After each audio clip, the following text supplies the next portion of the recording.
Bible कहती है जब यीशु मसीह का लहू बहाया गया, वो आप लोगों के लिए दया को मांगता है परमेश्वर से।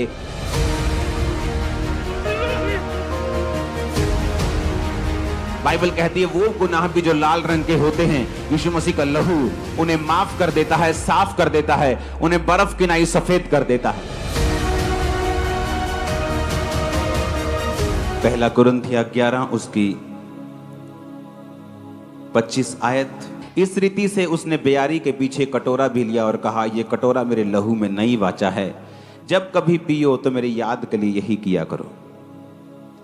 वाचा का मतलब होता है एक एग्रीमेंट। एक एग्रीमेंट एक या दो लोगों में, एक से दो लोगों में, यानी एक जन दूसरे से एग्रीमेंट करता है, वाचा बांधता है। जिस तरह पुराने नियम में लोग वाचा बांधते थे, तो उस वाचा को जब बांधते थे तो अपना लहू बहाते थे, तो उसे ब्लड की वाचा बोला जाता है। आज भी मिडिल ईस्ट देशों में जब कोई दो लोग एक बात पर सहमत हो जाते हैं और अपने ब्लड को थोड़ा थोड़ा बहाकर उसे ब्लड की वाचा बोलते हैं, कि जो ब्लड की वाचा है वो कभी चेंज नहीं होती, जो खून की वाचा है वो कभी भी बदलती नहीं है। तो परमेश्वर ने कहा ये एक नई वाचा है। पुरानी वाचा में जानवरों का लहू बहाया जाता था और वो जानवरों का लहू तुम्हारे लिए परमेश्वर से दया को मांगता था कि तुम्हारे पापों को माफ कर दिया जाए। लेकिन जीसस क्राइस्ट ने कहा कि जब मेरा लहू बहाया जाएगा तो मेरा लहू उत्तम बातें बोलेगा, और जानवरों का लहू तुम्हें एक बार साफ करता है और उसके बाद हर साल तुम्हें वो लहू बहाना पड़ता था, लेकिन मेरा लहू तुम्हें एक ही बार में साफ कर देगा। इसलिए परमेश्वर ने कहा जब कभी पियो तो मेरी याद के लिए यही किया करो। उत्पत्ति 4 उसकी 10 आयत में जब हम पढ़ते हैं तो उसमें परमेश्वर ने लिखा है, उसने कहा तूने ये क्या किया है, तेरे भाई का लहू भूमि पर से चिल्लाकर मेरी दुहाई दे रहा है। वचन कहता है जब कैन ने हाबिल को मार दिया तो हाबिल का लहू धरती पर से परमेश्वर की दुहाई देने लगा कि मेरा न्याय किया जाए। और इसीलिए 12 की 24 इब्रानियों में लिखा है, और नई वाचा के मध्यस्थ यीशु और छिड़काव के उस लहू के पास आए हो जो हाबिल के लहू से उत्तम बातें कहता है। अगर इस दुनिया में, पूरे वर्ल्ड में पिछले 2000 साल से लेके आज और आज से अनंत जीवन तक, जब तक यह धरती बनी रहेगी, यीशु मसीह के लहू और उसके बदन से ऊपर इस दुनिया में कोई भी चीज खाने के लिए नहीं है। बाइबल कहती है जब हाबिल का लहू परमेश्वर से न्याय मांग रहा था, क्योंकि लहू में प्राण है।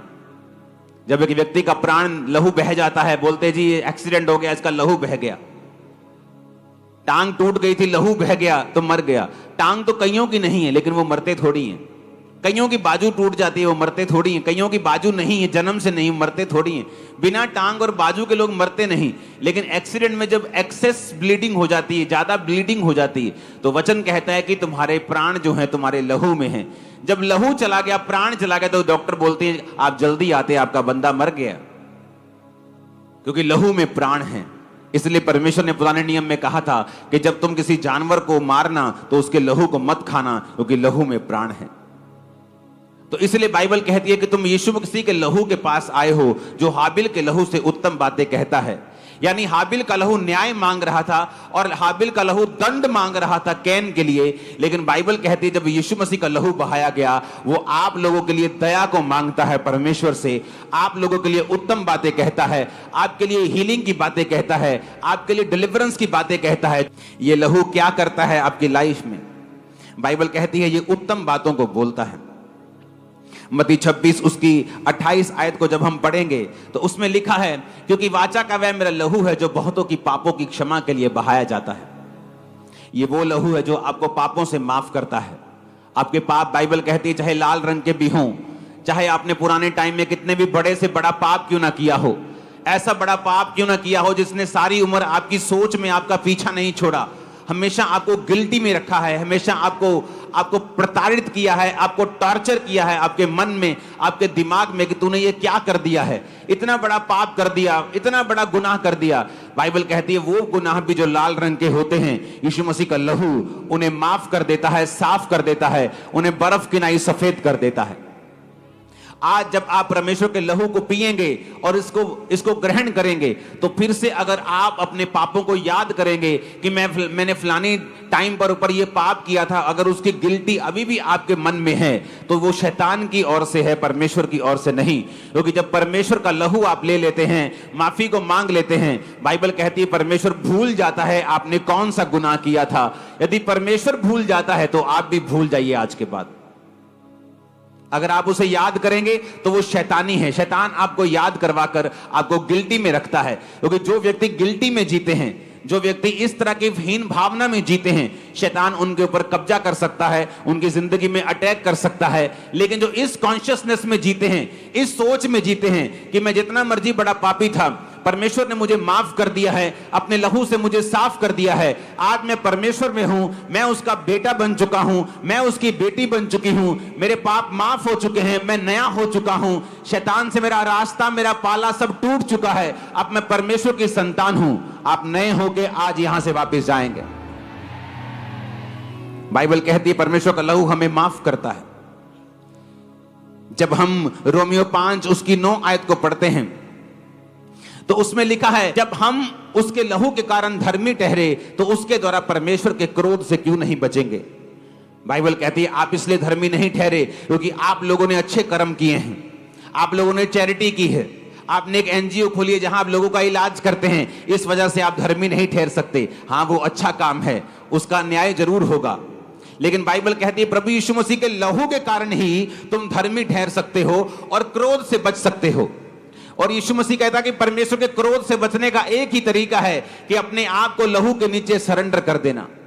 तो बाइबल कहती है जो लहू पर विश्वास करेंगे वो परमेश्वर के क्रोध से भी बच जाएंगे और वो धर्मी भी ठहराए जाएंगे। अगर आप धर्मी ठहराए जाएंगे तो परमेश्वर, बाइबल कहता है कि वो धर्मी की प्रार्थनाओं की ओर कान लगाता है, उसकी आंखें धर्मियों की ओर लगी रहती हैं, उनकी पलकें उन्हें नित जांचती हैं और उनके कान नित उनकी प्रार्थना की ओर लगे रहते हैं। ऊंची आवाज में हालेलुया बोलो। निर्गमन 12 उसकी 7 आयत, निर्गमन 12 उसकी 3 से 13 को आप पढ़ेंगे तो इसमें हमें क्या मालूम होता है। इसमें हमें मालूम होता है कि जब परमेश्वर ने इजराइलियों को छुड़ाया तो उनको कहा कि एक मेमना कुर्बान करो, उस मेमने के लहू को लेकर अपने दरवाजों के ऊपर लगा दो। जब मौत का दूत आएगा और फिरौन और राजा के सारे पहलोठों को और बड़े बच्चों को मारना शुरू करेगा, जिस घर के बाहर ये लहू लगा होगा उस घर में कभी भी मौत प्रवेश नहीं करेगी। और वचन कहता है कि जिस घर के बाहर लहू लगा था उस घर के बाहर से मौत चली गई और उस घर के अंदर उसने प्रवेश नहीं किया। वचन ये कहता है, जब हम पढ़ते हैं कि परमेश्वर का लहू हमें सुरक्षित रखता है, वो सुरक्षित रखता है शैतान के अटैक से, वो सुरक्षित रखता है शैतान की सारी चालों से, मौत से। इसलिए बाइबल कहती है जब शैतान परमेश्वर के सामने आया और प्रभु ने कहा कहां से आया है, तो उसने कहा मैं धरती पर डोलते और डालते आया हूं। परमेश्वर ने कहा तूने अय्यूब को देखा है, धरती पर उसके समान खरा मनुष्य जो बुराई से डरता है, मेरा भय मानता है, धरती पर कोई नहीं है। शैतान ने कहा तूने उसके आसपास बाड़ा बांधा हुआ है, इसलिए मैं उसको छू नहीं सकता, अपना बाड़ा उस पर से हटा दे तो फिर मैं उसे बताता हूं, फिर मैं उसे छूता हूं, फिर देखता हूं कि वो तेरी महिमा करता है कि नहीं करता। बाइबल कहती जब खून का बाड़ा आपके आसपास होता है शैतान आपकी जिंदगी में काम नहीं कर पाता, वो मौत का फरिश्ता आपकी जिंदगी में काम नहीं कर पाता। आज उस खून के बाड़े को लगाता हूं मैं आपकी लाइफ के ऊपर, उस खून के बाड़े को लगाता हूं आपके परिवारों के ऊपर। इस साल मौत का मुंह आप नहीं देखेंगे, अगले साल नहीं देखेंगे, in the name of Jesus आने वाले सालों में नहीं देखेंगे। मैंने कहा आमीन। मेरे को ऊंचे वाला चाहिए चर्च। आपके बिजनेस को मैं यीशु के लहू में छिपाता हूं, आपके बच्चों को यीशु मसीह के लहू में छिपाता हूं, यीशु मसीह के ब्लड के बाड़े को लगाता हूं आपकी लाइफ के ऊपर, आपके फाइनेंस के ऊपर यीशु मसीह के ब्लड को लगाता हूं। आज से यीशु मसीह का लहू आपके लिए दया को मांगेगा, वो आपके लिए बेहतर बातें करेगा, आप प्रभु से बड़े कामों को देखेंगे इन जीसस ने। आमीन। ऊंचा ये आशीष आपकी है चर्च। इसलिए वचन कहता है कि जिन घरों के बाहर यीशु का लहू लगा हुआ, जिन जीवनों में यीशु मसीह का लहू लगा हुआ, वो कभी भी मरे नहीं, उन्होंने यहां भी जीवन पाया है और अनंत जीवन भी पाया है। बाइबल कहती है यशायाह 53 उसकी 5 आयत में जब हम पढ़ते हैं तो वहां पे लिखा है वो हमारे अपराधों के कारण घायल किया गया, हमारे अधर्म के कारण कुचला गया, हमारे ही शांति के लिए उस पर ताड़ना पड़ी और उसके कोड़े खाने से हम लोग चंगे हो जाएं। कोड़ों से जो ब्लड निकला उससे हम हील होते हैं। इब्रानी 10 उसकी 10 आयत में, उसमें लिखा है, उसी इच्छा से हम मसीह की देह में एक ही बार बलिदान चढ़ाए के द्वारा पवित्र किए गए हैं। बाइबल कहती कोई पवित्रताई के बिना परमेश्वर को देख नहीं सकता। कौन करता है हमें पवित्र? क्या हमारे अच्छे कर्म हमें पवित्र करते हैं? नहीं। परमेश्वर के सामने तो वो फटे हुए कपड़े हैं जो हमारे अच्छे कर्म हैं। मैं लोगों का इलाज करवाता हूं जी, मैं लोगों के लिए अच्छी बातें बोलता हूं जी, मैं लोगों के काम करा देता हूं जी, मैं लोगों को पुलिस के पास ले जाके बचा देता हूं जी, ये सब अच्छे कर्म हैं, अच्छे कर्म हैं, करने चाहिए। लेकिन बाइबल कहती है इब्रानियां 10 उसकी 10 आयत में कि हम अगर पवित्र किए गए हैं तो यीशु मसीह के लहू के द्वारा हम पवित्र किए गए हैं। इस धरती पर बाइबल कहती कोई पवित्रताई के बिना यीशु मसीह को देख नहीं सकता। अगर आपको परमेश्वर को देखना है तो आपको यीशु मसीह के लहू के द्वारा आपको पवित्र होना पड़ेगा। अपने धर्म के अच्छे कामों से आप परमेश्वर को देख नहीं सकते। आप एक अच्छे इंसान बन सकते हैं लेकिन धर्मी इंसान नहीं बन सकते, क्योंकि वचन कहता है कि यीशु मसीह का लहू ही है जो आपको धर्मी बनाता है। इफिसियां 1 उसकी 7 और 8 आयत को हम पढ़ेंगे। हमको उसने उसके लहू के द्वारा छुटकारा अर्थात अपराधों की क्षमा और उसके अनुग्रह के धन के अनुसार हमें मिला है। लहू के द्वारा क्या मिला है? छुटकारा। किससे? शैतान से। अगर आप यीशु मसीह के लहू को रोज अंगीकार करें, यीशु के लहू को रोज पुकारें अपनी प्रार्थना में, यीशु मसीह के लहू को शैतान के खिलाफ घोषणा करें, जादू के खिलाफ घोषणा करें, टोने के खिलाफ घोषणा करें कि मैं अपने जादू टोने की आत्मा के खिलाफ यीशु के लहू की घोषणा करती हूं, यीशु मसीह के लहू की मैं घोषणा करता हूं शैतान के खिलाफ, तो बाइबल कहती है यीशु मसीह के लहू में छुटकारा है, क्योंकि वो आपको अपराधों से क्षमा करता है और उसके लहू में छुटकारा भी है जो आपको शैतान से और उसके किंगडम से आपको छुटकारा देता है। ऊंची आवाज में हालेलुया बोलो, ऊंची ऊंची ऊंची आवाज में। इन वचनों को अगर आप पढ़ेंगे तो आपको मालूम होगा कि परमेश्वर ने आपके सारे इंतजामों को किया है कि यीशु मसीह का लहू हमारे लिए क्या करता है। वो हमें धर्मी बनाता है, हमें पवित्र बनाता है, हमें माफ करता है, परमेश्वर के साथ मिलाता है। ये एक वाचा का लहू है। परमेश्वर हमारे साथ वाचा बांधता है, मेरे लिए दया को मांगता है। परमेश्वर का लहू, हाबिल का लहू अपने लिए न्याय मांग रहा था, लेकिन जीसस क्राइस्ट का लहू जब बहा वो मेरे लिए दया को मांग रहा है कि इन लोगों के ऊपर दया कर, क्योंकि मैं इनके लिए बहा हूं। यीशु का लहू कहता है कि मैं बहा हूं, इन लोगों के ऊपर दया कर, तो वो हमेशा हमारे लिए दया को मांग रहा है। अब हम बात करेंगे जीसस क्राइस्ट का लहू कहां कहां से बहा और उसका रीजन क्या था। जीसस क्राइस्ट का जो लहू था वो किस किस जगह से परमेश्वर से बहा और उसका रीजन क्या था। पहला ब्लड जो परमेश्वर के बॉडी से निकला वो था गतसमनी बाग में। लूका 22 उसकी 42 से 44 आयत, मत्ती 26 उसकी 7 और 68, यूहन्ना 19 उसकी 34, यशायाह 50 उसकी 6, मत्ती 26 की 28। पहला लहू जो परमेश्वर के बदन से बहा वो था उसके माथे का लहू, क्योंकि वचन इस प्रकार कहता है कि जब वो गतसमनी बाग में था तो बाइबल कहती है कि परमेश्वर जब बहुत ही इंटेंस प्रेयर कर रहे थे, वो प्रेयर इतनी इंटेंस थी और इतनी ज्यादा कठिन थी और इतनी ज्यादा उसमें वो सम्मिलित हो गए थे कि बाइबल कहती है कि परमेश्वर के ब्लड वेसल से उसकी जो नाड़ियां थी उसमें से लहू निकलकर उसके पसीने के साथ मिलकर माथे से टपक रहा था। वो पहला लहू था जो परमेश्वर ने बहाया था। माथे से जो लहू बहा उसका मतलब क्या है? उसका मतलब यह है कि इंसान जो था, आदम जो था, अपनी इच्छा को, अपनी विल को परमेश्वर के सामने समर्पित नहीं कर पाया, इसलिए उसने शैतान के सामने घुटने टेक दिए थे और उसकी पत्नी ने वो फल खाया जो वर्जित था और उसके बाद अपने पति को खाने के लिए भी बोला। और जब शैतान ने इंसान को गिरा दिया और उसने अपनी इच्छा को परमेश्वर के सामने नहीं बल्कि शैतान के सामने समर्पित कर दिया, इसलिए जब उस माथे से परमेश्वर का ब्लड निकला तो वो इसलिए था कि जब इस ब्लड के ऊपर विश्वास किया जाएगा तो इंसान अपनी इच्छा को परमेश्वर को सौंप देगा और परमेश्वर के सामने समर्पित हो जाएगा और शैतान का उसके ऊपर से सारा अधिकार मिट जाएगा। कितने मेरी बातों को समझ रहे हैं कि वो अपनी विल को परमेश्वर के सामने रख देगा। दूसरा लहू जो परमेश्वर के फेस से निकला यशाया 50 उसकी 6 आयत में लिखा है, मैंने मारने वालों को अपनी पीठ, गलमोछ नोचने वालों को यानी दाढ़ी नोचने वालों को अपने गाल दिए, अपमानित होने और थूकने से मैंने अपना मुंह नहीं छुपाया। जो दूसरा लहू परमेश्वर के बॉडी से निकला वो था कि जब परमेश्वर को थप्पड़ मारे जा रहे थे, जब परमेश्वर को लेके गए और उसके गाल नोचे जा रहे थे और उसकी दाढ़ी नोची जा रही थी। जब उसके दाढ़ी को नोचा जा रहा था तो वो ह्यूमिलेट हो रहा था, वो बेइज्जत हो रहा था, उसकी रेपुटेशन को खराब किया जा रहा था। और जब आप उस लहू के ऊपर विश्वास करते हैं जो परमेश्वर के गालों से बहा, तो आप फिर यह भी बिलीव करते हैं जो उसके फेस से बहा, फिर आप यह भी बिलीव करते हैं कि वो आपकी खोई हुई रेपुटेशन को वापस कर देगा।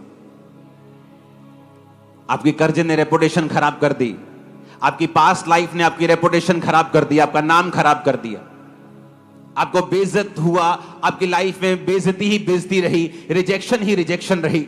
जब आप जीसस क्राइस्ट के उस सीन को याद करेंगे जो यशाया 50 के 6 में लिखा है कि अपमानित होने और थूकने से उसने अपना मुंह नहीं छुपाया और गाल नोचने वालों को उसने अपने गाल दिए, ये आप लोगों के लिए था। जीसस क्राइस्ट चाहते तो एक मौत ले सकते थे, कोई आता कि यीशु मसीह के जोर से उसके पेट में तलवार को मारता और यीशु मसीह को मार देता, लेकिन यीशु मसीह का जो लहू बहा था उसका कारण था, वो माथे से बहा उसका कारण था, वो गालों से बहा उसका कारण था।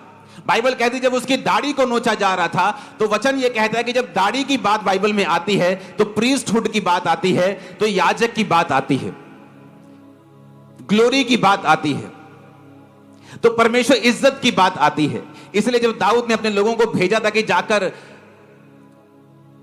फलाने राजे से उसका हालचाल पूछ के आओ क्योंकि उसके घर में कोई दुर्घटना हो गई थी, तो लेकिन उसके लोगों ने चुगली की, कहता नहीं नहीं ये दुर्घटना लेने के लिए नहीं आए, ये तो भेद लेने के लिए आए हैं। तो लिखा उनकी आधी आधी दाढ़ी कटवाकर, उनके कपड़े आधे आधे कटाकर उनको आधा नंगा करके वापस भेज दिया था। दाढ़ी का कटना मतलब कि जब वो उसको आधा छीलते थे तो उसका मतलब बेइज्जती होता था, और जब बियर्ड का मतलब होता है ग्लोरी, कि आपकी लाइफ की ग्लोरी खत्म कर दी शैतान ने, रेपुटेशन खत्म कर दी, आपकी पास की लाइफ की गलतियों ने आपका नाम खराब किया हुआ है। लेकिन जिस दिन आप ये समझ जाएंगे कि यीशु मसीह का लहू जो उसकी दाढ़ी नोचने पर निकला था, यीशु मसीह का लहू जो उसके गाल नोचने पर निकला था, आज मैं उस लहू को ले रहा हूं, मेरी सारी बैड रेपुटेशन खत्म हो चुकी है, आपका नाम खराब है वो सही हो जाएगा। आपको चिंता रहती है, आप अपनी मर्जी को परमेश्वर के सामने समर्पित नहीं कर पाते, आपको स्ट्रेस रहता है, आप जीसस क्राइस्ट के उस लहू को याद कीजिए जो उसके माथे से निकला था।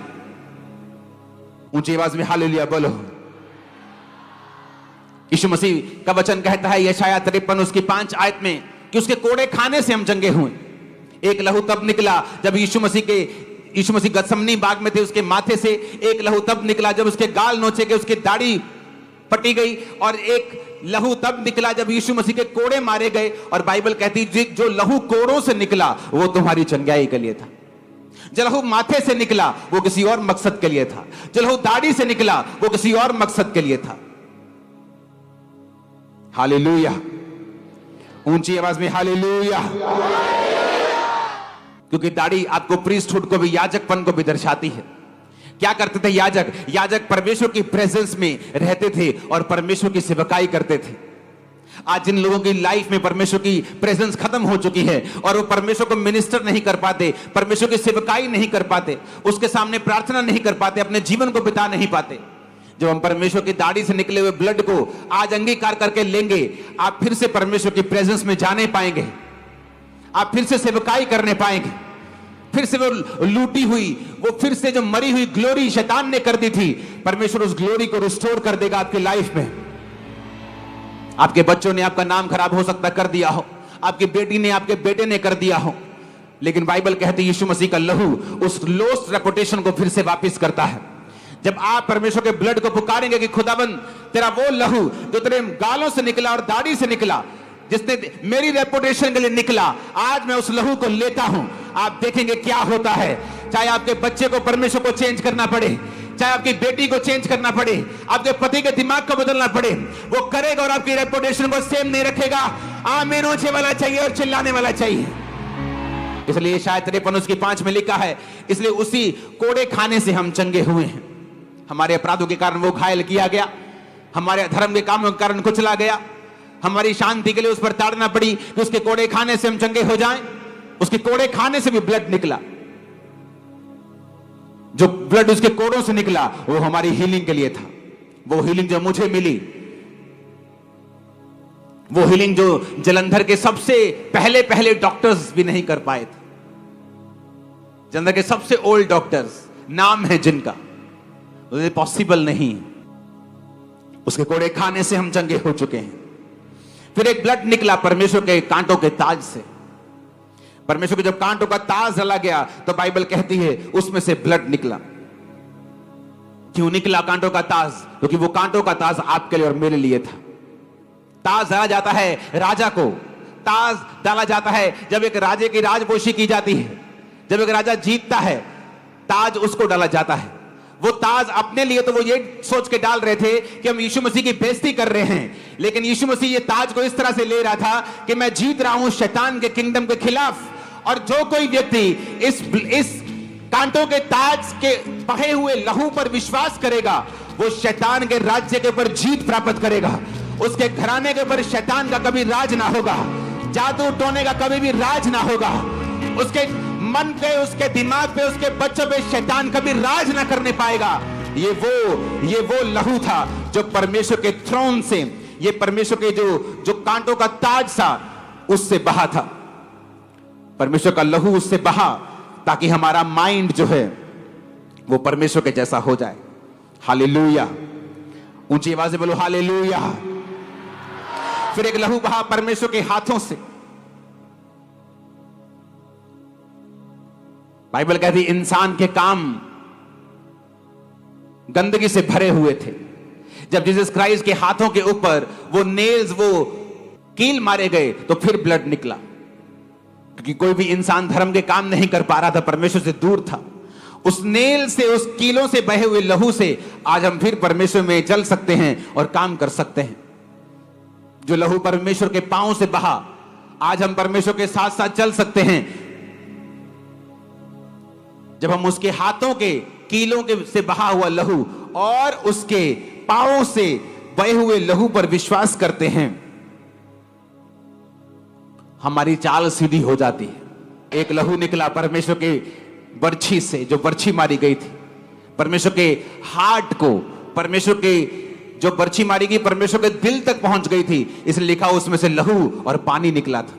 जब उस लहू को आप देखते हैं जो परमेश्वर के हार्ट से निकला था, और वो भी एक सोल्जर ने उसको मारा था, उसी से हमें परमेश्वर का जो हार्ट था कंपैशन से भरा हुआ, वो जीसस क्राइस्ट के जन्म से पहले परमेश्वर का वो कंपैशन और दया से भरा हुआ दिल कभी प्रकट नहीं हुआ था। वो मिरेकल के रूप में प्रकट हुआ था, वो दया करता था, लेकिन जीसस क्राइस्ट के जन्म के बाद जो दया वाला कहते हैं ना एक साइड परमेश्वर की नजर आई, वो पहले कभी भी नजर नहीं आई। एक धर्मी में एक शरीर का काम उसके लिए बड़ी रुकावट बन सकता है। एक पास्टर था, उसको शुगर हो गई। अब आप बोलोगे पास्टर को शुगर कैसे हो गई? क्योंकि उसका खाना पीना सही नहीं था, बैलेंस नहीं था, टाइम नहीं था, कुछ भी खा लिया। एक घर में आप जानते विश्वासी लोग चाय के बिना नहीं भेजते, लेकिन अगर 10 घर आप विजिट करेंगे और रोज 10 कप चाय पिएंगे, आपकी सेहत कहां जाएगी? लेकिन वो बात को माना नहीं, खुद बीमार था, प्रेयर करता था, लोग हील होते थे, लेकिन अपनी उस अर्ज के ऊपर, अपनी उस, मैंने धर्मियों को जो बहुत फूडी थे उनको टाइम से पहले मरते हुए देखा है। किसी को नॉनवेज खाने का बहुत शौक था, और जब वो डॉक्टर के पास गया, बहुत ब्लेस्ड मैन, मैं उसका नाम नहीं ले सकता, ब्लेस्ड मैन, इतना ब्लेस्ड कि आप सोच भी नहीं सकते। डॉक्टर ने कहा हार्ट तेरा ब्लॉक है 90%, कारण नॉनवेज खाने का शौकीन।